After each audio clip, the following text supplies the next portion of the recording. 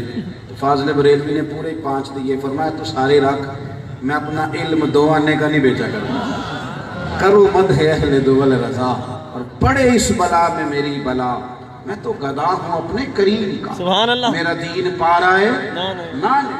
تیسری دفعہ چانس دیا تو کہنے لگا جی آپ نہ آنے جانے کا خرچہ بھی دے دیں۔ اب حضور نے اسے خرچہ بھی دیا، اور پھر سرکار نے فرمایا مثال دی، وَتِلْكَ الْأَمْثَالُ نَضْرِبُهَا لِلنَّاسِ، مثالیں تو سمجھانے کے لیے ہوتی ہیں۔ حضور نے مثال دی، لوگوں کو بتایا کہ تم نے ذات رسالت کے بارے میں بڑا ذہن رکھنا ہے۔ بڑا کیا کہ بعد از خدا بزرگ تم۔ قصہ مختصر، حضور فرمانے لگے بولے آدمی، تجھ سے تو وہ بنی اسرائیل کی بوڑھی اچھی تھی۔ حضرت موسیٰ کلیم علیہ السلام کو حکم ہوا کہ ہجرت کر رہے ہو تو یہاں جناب یوسف مدفون ہیں، تو ان کے مزار سے ان کا تابوت بھی نکال کے لیتے جاؤ۔ تو جناب موسیٰ تلاش کرنے لگے، کس کو پتہ ہے؟ خبر ملی کہ یہ بوڑھی جانتی ہے ان کا مزار کہاں ہے۔ دیکھو یہ مزارات کا معاملہ کتنا پرانا ہے، اور اس کو تبرک جاننا یہ کتنا پرانا، اور بیان کون کر رہا ہے؟ خود رسول کائنات علیہ السلام۔ فرمایا جناب موسیٰ علیہ السلام نے، اماں تجھے پتہ ہے حضرت یوسف کا مزار کہاں ہے؟ تو حضور فرماتے ہیں بوڑھی کہنے لگی پتہ ہے۔ تو کہا اماں بتا دو، کہنے لگے مفت تھوڑی بتاؤں گی، پیسے لگیں گے۔ تو آپ نے فرمایا کیا لے گی؟ کہنے لگی جنت میں وہ والا مکان لوں گی جس کے پڑوسی جناب موسیٰ علیہ السلام ہوں۔ تو حضرت موسیٰ کلیم مسکرائے، کہا اماں جنت میں مکان مانگ پر تو نے تو بہت بڑی سوسائٹی میں ہی گھر مانگ لیا، وہ تو نبیوں کا علاقہ ہے، بڑا اونچا درجہ ہے، وہاں ہی تو نے مکان مانگ لیا۔ تو کہنے لگی ٹھیک ہے پھر کسی اور سے پوچھ لے۔ جب وہ بی بی اپنی بات پر قائم ہو گئی تو میرے کریم فرماتے ہیں، اپنے اس صحابی کو سمجھاتے ہیں کہ ذات رسالت کے بارے میں عقیدے یوں رکھو۔ حضور فرمانے لگے جب وہ اپنی بات پہ قائم ہو گئی تو رب کریم نے فرمایا موسیٰ وعدہ آپ کر لیں اور جنت میں مکان میں عطا کر دوں۔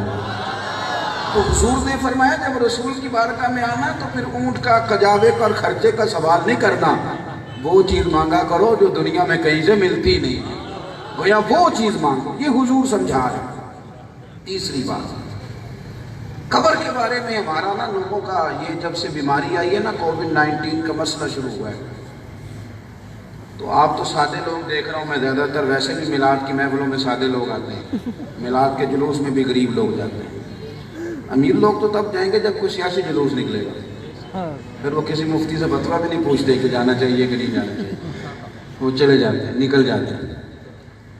یہ جو بیماریاں آتی ہیں نا، یہ بھی زیادہ امیر اور پڑھے لکھے لوگوں کو پریشان کرتی ہیں۔ بڑے مہنگے مہنگے مکان بنائے ہوتے ہیں، پھر مرنے کو دل نہیں چاہتا، بڑی مشکل سے اتنے کروڑوں جمع کیے، اب چھوڑ کے کون مرے، یہ طبیعت نہیں چاہتی۔ میں عرض کروں کہ لوگ نفسیاتی ہو جاتے ہیں، کہتے ہیں قبر میں دروازہ کوئی نہیں، اور مسلمان بھی بعض بڑے اس معاملے میں نے دیکھا ہے تھوڑے سے جو جدید تعلیم یافتہ ہے، وہ کہتے ہیں آکسیجن نہیں جائے گی، بڑی پریشانی ہو جائے گی۔ تو میں کہتا ہوں قبر کھڈا ہے، گڑھا ہے، اس میں سزائیں ہوں گی، لیکن مجھے پتہ ہے نا میری ڈائریکشن کیا ہے، آپ کو بھی تو پتہ ہے نا کیا ہے۔ اگر ڈائریکشن کھڈوں والی ہے تو کھڈا بن جائے گی، جو ظلم کرتے ہیں، جھوٹ بولتے ہیں، لوگوں کا حق دباتے ہیں، شریعت کا مذاق اڑاتے ہیں، تو اپنی قبر کو کھڈا بنا رہے ہیں۔ لیکن اپنا عقیدہ جو حضور نے ہمیں دیا ہے، جو داعی اللہ کی شان کے ساتھ دیا ہے، غور سے سن لیں، مومن کی قبر کھڈا نہیں، گڑھا نہیں، بلکہ مومن کی قبر باغ ہے۔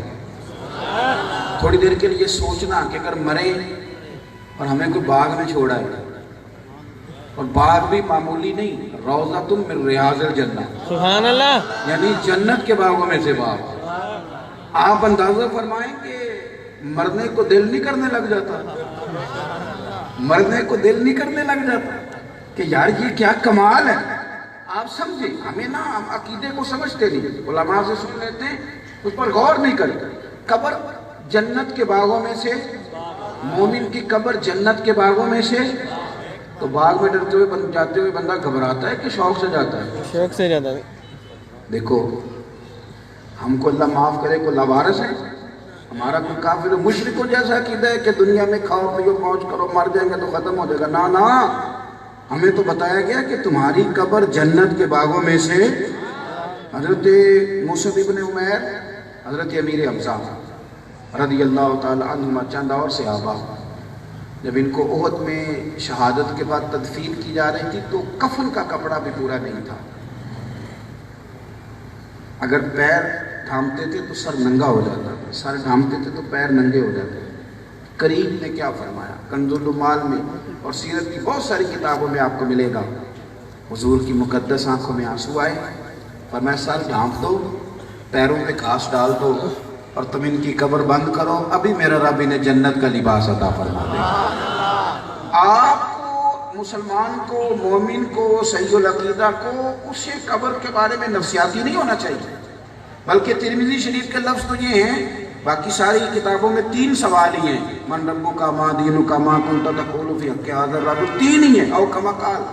لیکن ترمذی کی حدیث جو حضرت انس بن مالک سے مروی ہے، اس میں حضور نے فرمایا لمبی چوڑی بات کوئی نہیں، میرے بارے میں ایک ہی سوال ہوگا، ان کے بارے میں کیا کہا کرتا تھا؟ فرمایا جب بندہ صحیح جواب دے دے گا نا تو رب جنت کا دروازہ کھول دے گا۔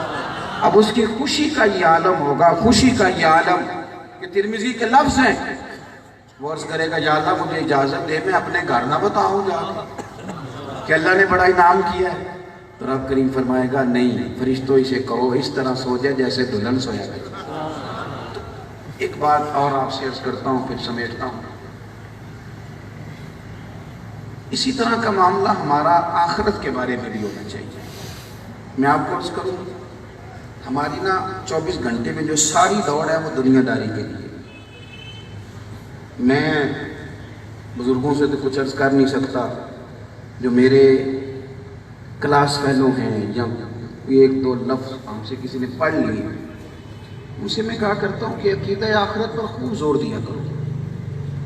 آپ علماء سے پوچھیں، مکی صورتیں ساری عقیدہ آخرت ہی بیان کرتے ہیں۔ عقیدہ آخرت، آخرت کے بارے میں مسلمان اتنے مضبوط ہو گئے تھے کہ ہم سارا کچھ جینے کے لیے کرتے ہیں تو وہ سارا کچھ مرنے کے لیے کرتے ہیں۔ ہم نا 24 گھنٹے یہ سوچتے ہیں کہ آج کمایا کیا ہے، جیب میں کیا ہے، وہاں جا رہا ہوں تو ملے گا کیا، یہاں رکوں گا تو ملے گا کیا۔ اس سے نا ایسے لگتا ہے کہ جیسے انسانوں کی بستی نہیں، کوئی لالچیوں کا جمگھٹا ہو گیا۔ آخرت کی جو فکریں ہوتی ہیں نا، وہ انسان کو میٹھا کر دیتی ہیں، وہ ٹھنڈا کر دیتی ہیں۔ وہ لالچی بڑا ہوتا ہے پر وہ جنت کا لالچی ہوتا ہے، سبحان اللہ، وہ رب رسول کے قرب کا لالچی ہوتا ہے، وہ حضور کی نظر کرم کا شوقین ہوتا ہے، اپنے اندر آخرت کی فکر۔ بخاری سے یہ ایک حدیث پاک عرض کرتا ہوں، حضرت ابو ہریرہ رضی اللہ تعالیٰ عنہ فرماتے ہیں، ایک عورت آئی جو مرگی کی مریض تھی، اس نے آ کے عرض کی یا رسول اللہ صلی اللہ علیہ وسلم مجھے مرگی ہے۔ میرے لیے دعا کریں اللہ مجھے شفا دے دے۔ بیماری کوئی بھی ہو تکلیف دیتی ہے انسان کو، اور مرگی کا مرض تو اعصابی ہے، انسان بے ہوش بھی ہو جاتا ہے، جسم بھی سارا قابو آ جاتا ہے، بڑے درد سے ہوئی۔ حضور دعا کریں اللہ شفا دے۔ سرکار سب کے لیے دعائیں فرماتے ہیں، لیکن آج حضور نے پتہ کیا فرمایا؟ فرمایا اگر تو کہے تو میں دعا کرتا ہوں اللہ تجھے شفا دے دے گا۔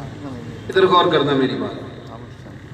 اور فرمایا اگر تو کرے نا صبر، گویا مرگی کے ساتھ ہی زندگی گزارے، صبر کر جائے تو فرمایا پھر میرا وعدہ ہے رب حساب نہیں لے گا، بغیر حساب کتاب تجھے جنت عطا کر دے گا۔ پیر صاحب نے کہہ دیا کہ شفا لینی ہے کہ جنت، تو مرید کہتے ہیں حضرت جی آپ شفا کی دعا کریں نا، جنت بھی اللہ فضل کرے گا، کیونکہ کیش چاہیے سارا کچھ۔ عقیدہ آخرت جب مضبوط ہوتا ہے نا لوگوں کا، تو پھر انہیں یوں لگتا ہے کہ دنیا کی تو تھوڑی سی راتیں ہیں، لمبے مکان بنانے کی کیا ضرورت ہے، تھوڑا سا تو ٹائم ہے، کل فی دنیا کانک غریب نو عابر سبیل او کما قال صلی اللہ علیہ وسلم۔ پھر انسان اتنے لمبے جھگڑوں میں، اتنے لمبے رٹوں میں، مومن نے مسافر کا طرح دنیا میں رہنا ہے۔ مسافر، میں مسافر ہوں نا، تو میں تھوڑی دیر کے لیے آیا ہوں تو یہاں میں پلاٹ نہیں خریدوں گا، یہ میں نے واپس جانا ہے۔ ہوائی اڈے پہ کبھی آپ نے دیکھا ہے لوگ جھگڑا کرتے ہوں کہ یہاں میری کرسی ہے، کیونکہ انہیں پتہ ہے کہ ابھی فلائٹ آنی ہے اور ہم نے چلے جانا ہے۔ بیگ رکھا بھی ہو، کوئی بیٹھ بھی جائے تو لوگ جھگڑا نہیں کرتے۔ مسافر جھگڑے، ہمیں تو حضور نے کہا تھا تو مسافر ہو، لیکن ہمارے جھگڑے اللہ خیر کرے، نہ اسمبلی میں ختم ہوتے ہیں نہ باہر ختم ہوتے ہیں، جھگڑا ختم ہی نہیں ہوتا، ہم کسی کو گنجائش ہی نہیں دیتے۔ میں مذہبی لوگوں کی منت کرتا رہتا ہوں، میں کہتا ہوں اہل حق خدا کا واسطہ بس کریں، ایک دوسرے کے لیے تھوڑا سینہ کھول دیں، آپ پیار کریں۔ زندگی میں وہ بھی عجیب لمحہ تھا کہ تو میرے ساتھ تھا اور میں تنہا تھا، ہم اکٹھے رہ کے بھی اکٹھے نہیں، پیار بڑھائیں، دل کھولیں، دوسرے کی ضرورت کو محسوس کریں، ذاتی سوچوں سے نکل کر ملی سوچیں اپنائیں، پھر دیکھیں رب کریم اسی طرح نواز دے، اتنا ہی فضل کرے۔ آخرت کی جب سوچ مضبوط ہو پھر انسان کے افکار کچھ اور ہوتے ہیں، پھر اس کے دنیاوی جھگڑے ختم ہو جاتے ہیں۔ حضور نے فرمایا شفا لینی ہے کہ جنت، تو حضرت ابو ہریرہ فرماتے ہیں بی بی نے 1 منٹ نہیں لگایا سوچنے میں، فوراً ہی بولی، گویا عرض کرتے حضور تھوڑی سی تو زندگی ہے، میں مرگی کے ساتھ ہی گزارا کر لوں، آپ دعا فرمائیں رب مجھے جنت عطا کر دے۔ آپ اس بات کو سمجھیں، اس پر غور فرمائیں، وہ انعام بھلا ہے، یہ حضور کی شان ہے داعیہ اللہ، وہ انعام بھلا ہے جو آخرت میں ملے، وہ سچا ہے جو آخرت میں ملے۔ نبی پاک صلی اللہ علیہ وسلم نے فرمایا جب لوگ قیامت میں لوگوں کو دیکھیں گے نا جنہیں مصیبتیں آئیں اور انہوں نے صبر کیا، تو پھر لوگ چاہیں گے کہ کاش ہمارے وجود کینچیوں سے کاٹ دیے جائے، ہمیں کوئی آسانی نہ ملتی جب صابرین کی جزا دیکھیں۔ رسول کریم نے اس کے ساتھ وعدہ کر لیا، فرمایا جا پھر وعدہ ہے رب تجھے جنت عطا فرمائے گا۔ عرض کرنے لگی حضور مہربانی کریں، جب مرگی ہوتی ہے تو وجود سے کپڑے ہٹ جاتے ہیں، تکلیف میں آ جاتے ہیں۔ حضور نے دعا کر دی اللہ اس کی ستر قائم رہے۔ صحابہ فرماتے ہیں اتنی مرضی تکلیف ہوتی تھی کپڑا اس کا قائم رہتا تھا، حضرت عثمان غنی کے زمانے تک موجود رہی۔ شارحین کہتے ہیں جب کوئی باہر سے آ کے پوچھتا تھا نا کوئی جنتی دکھاؤ، تو صحابہ اس بوڑھی کی زیارت کرائے گا۔ تو اپنا عقیدہ توحید بھی مضبوط کریں، عقیدہ رسالت کے بارے میں بڑی خوش عقیدگی پیدا کریں، یعنی لبوں پہ ہر وقت نعتیں ہونی چاہیے، اور شوق ذوق سے عقیدہ قبر برزخ، اس میں بھی آپ سے کافر آپ کے قریب آ کے، آپ یقین کریں بہت سارے یورپ کے ملکوں میں لوگ درخواستیں دینے لگے ہیں کہ ہم خودکشی کرنا چاہتے ہیں معذرت، کیونکہ وہ تنگ آ گئے۔ اگر انہیں پتہ چل جائے کہ برزخی زندگی میں اللہ تعالیٰ نے کتنی آسانیاں رکھی ہیں، تو پھر وہ یہاں کبھی بھی اس طرح کی سوچ پیدا نہ کریں کہ جس کے چھلکے کہ یہ بڑی تکلیف میں، اور عقیدہ آخرت بھی مضبوط کریں، اپنی آخرت کے لیے کام کرنے کی کوشش کریں، کچھ خیر جمع کرنے کی کوشش کریں۔ دعا کرتا ہوں مختصر وقت میں جو عرض کر سکا اللہ اسے قبول فرمائے۔ آپ لوگوں کی آنکھوں میں کچھ دیر آپ کے ساتھ وقت بتایا جائے، سبحان اللہ۔ لیکن یہ کہ میں کہہ چکا ہوں کہ عدم سے لائی ہے ہستی میں آرزو رسول، ہمیں بھی کہاں کہاں لیے پھرتی ہے جستجوِ رسول، اور عجب تماشا ہو میدان حشر میں بے دم کہ سب ہوں پیش خدا اور میں روبروِ رسول۔ مزید جاری رہے گی دعائیں کسی تو حضرت انشاءاللہ سلام پڑھیں گے، بزرگ دعا فرمائیں۔